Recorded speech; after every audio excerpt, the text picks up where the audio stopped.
রাহুল দ্রাবিড় অধ্যায় শেষ নাকি টু বি কন্টিনিউড? চলতি বছরের জুনে শেষ হচ্ছে বর্তমান কোচ দ্য ওয়াল খ্যাত রাহুল দ্রাবিড়ের চুক্তির মেয়াদ। অর্থাৎ ওয়েস্ট ইন্ডিজ এবং মার্কিন যুক্তরাষ্ট্রে হতে যাওয়া টি-20 বিশ্বকাপ পর্যন্ত দায়িত্ব পালন করবেন ভারতের সাবেক অধিনায়ক। 2021 সালে বিরাট কোহলি, রোহিত শর্মাদের কোচিংয়ের দায়িত্ব নেন তিনি। জাতীয় দলের হয়ে নূতন কোচ চেয়ে বিজ্ঞাপন দিতে যাচ্ছে ভারতীয় ক্রিকেট বোর্ড বিসিসিআই। এই ঘোষণা দেওয়ার পরপরই শুরু হয়েছে নানান জল্পনা কল্পনা। তবে বিসিসিআইয়ের সচিব জয় শাহ জানিয়েছেন, রাহুল দ্রাবিড় চাইলে পুনরায় এই কোচ পদের জন্য আবেদন করতে পারবেন। এর আগে রবি শাস্ত্রীও ঠিক এভাবেই নতুন কোচের বিজ্ঞাপনের বিপরীতে আবেদন করেছিলেন কোচ থাকা অবস্থাতেই। বৈশ্বিক শিরোপা জিততে আবারও বিদেশি কোচের দ্বারস্থ হতে যাচ্ছে বিসিসিআই। নতুন বিজ্ঞাপনে দেশীয়দের পাশাপাশি বিদেশি কোচদের আবেদন করার সুযোগ রাখা হবে। এই গুঞ্জনে আগামী দিনে ভারতীয় জাতীয় দলের দায়িত্ব বিদেশিদের দেখা যাবে কিনা এমন প্রশ্নের জবাবে জয় শাহ বলেন, নতুন কোচ ভারতীয় না বিদেশি হবেন তা তার পক্ষে বলা সম্ভব নয়। এটা ঠিক করবে কোচ নিয়োগের জন্য গঠিত উপদেষ্টা কমিটি।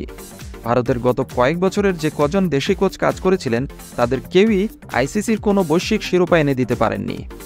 তাই এবার বুঝি আবারও বিদেশি কোচের দিকেই ঝুঁকতে যাচ্ছে বিসিসিআই। চলুন দেখে নেওয়া যাক গত 15 বছর ধরে ভারতীয় দলের কোচিং দায়িত্ব সামলেছেন কারা কারা এবং তাদের পারফরমেন্স কেমন ছিল। জন রাইট অধ্যায় 2000 থেকে 2005। 2000 সালে প্রথমবারের মতো নিউজিল্যান্ডের জন রাইটকে ভারতের কোচের দায়িত্ব দেওয়া হয়। সে সময় ম্যাচ ফিক্সিংয়ের অভিযোগে জর্জরিত ছিল ভারতীয় দল। অধিনায়ক সৌরভ গাঙ্গুলির সঙ্গে তার রসায়ন জমেছিল বেশ। 2003-2004 সালে অস্ট্রেলিয়া সফরে ভারতীয় দল জন রাইটের অধীনে 4 ম্যাচের টেস্ট সিরিজ দারুণ খেলে 1-1 সমতায় শেষ করে, আর ঘরের মাটিতে অস্ট্রেলিয়াকে 2-1 ব্যবধানে পরাজিত করে। তার অধীনেই 2003 সালে বিশ্বকাপের ফাইনাল খেলে ভারত। গ্রেগ চ্যাপেল অধ্যায় 2005 থেকে 2007। জন রাইট চলে যাওয়ার পর অস্ট্রেলিয়ার গ্রেগ চ্যাপেলকে প্রধান কোচের দায়িত্ব দেয় বিসিসিআই।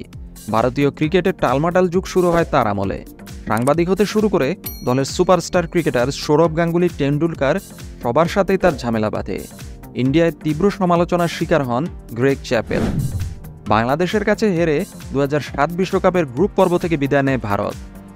একই সঙ্গে বরখাস্ত করা হয় কোচ চ্যাপেলকেও। গ্যারি কার্স্টেন এলেন, ভারতকে বিশ্বকাপ জেতালেন 2008 থেকে 2011। মাঝে 2-3 বছর অস্থায়ী কোচ দিয়ে সময় কাটানোর পর ভারত আবারও নিয়োগ দেয় বিদেশি কোচ। নামকরা test batsman South African Gary কার্স্টেনকে দেওয়া হয় দায়িত্ব। 2008 থেকে 2011 সাল পর্যন্ত ভারতের কোচের দায়িত্ব পালন করেন প্রোটিয়া কিংবদন্তি। তার অধীনে প্রথমবার টেস্ট র্যাঙ্কিংয়ের শীর্ষে ওঠে ভারত। এমনকি 2011 সালে ওয়ানডে বিশ্বকাপও জিতে মহেন্দ্র সিং ধোনির দল। বিশ্বকাপ জেতার পরই স্বেচ্ছায় দলের দায়িত্ব ছেড়ে দেন গ্যারি কার্স্টেন। ডাঙ্কান ফ্লেচার অধ্যায় 2011 থেকে 2015। গ্যারি কার্স্টেনের বিদায়ের পর তার রেকমেন্ডেশন অনুযায়ী 2011 থেকে 2015 সাল পর্যন্ত ভারতের কোচের দায়িত্ব পালন করেন জিম্বাবুয়ের ডাঙ্কান ফ্লেচার। ভারত ডাঙ্কান ফ্লেচারের কোচিংয়ে একাধারে 8টি সিরিজ জেতে। তার অধীনে 2013 সালে সর্বশেষ আইসিসির বৈশ্বিক আসরের ট্রফি আইসিসি চ্যাম্পিয়ন্স ট্রফি জেতে ভারত। এরপর গত 11 বছর ধরে ভারত শিরোপাহীন। 2015 বিশ্বকাপের পর তার সাথে আর চুক্তি নবায়ন করেনি ভারত। এরপর থেকে ভারতীয় কোচেরাই দায়িত্ব পালন করছেন জাতীয় দলের। অনিল কুম্বলে, রবি শাস্ত্রী, রাহুল দ্রাবিড়ের কোচিং ভারতকে জেতাতে পারেনি আইসিসির কোনো ট্রফি। তাই আবারও বিদেশি কোচের দিকে ঝুঁকতে পারে বিসিসিআই।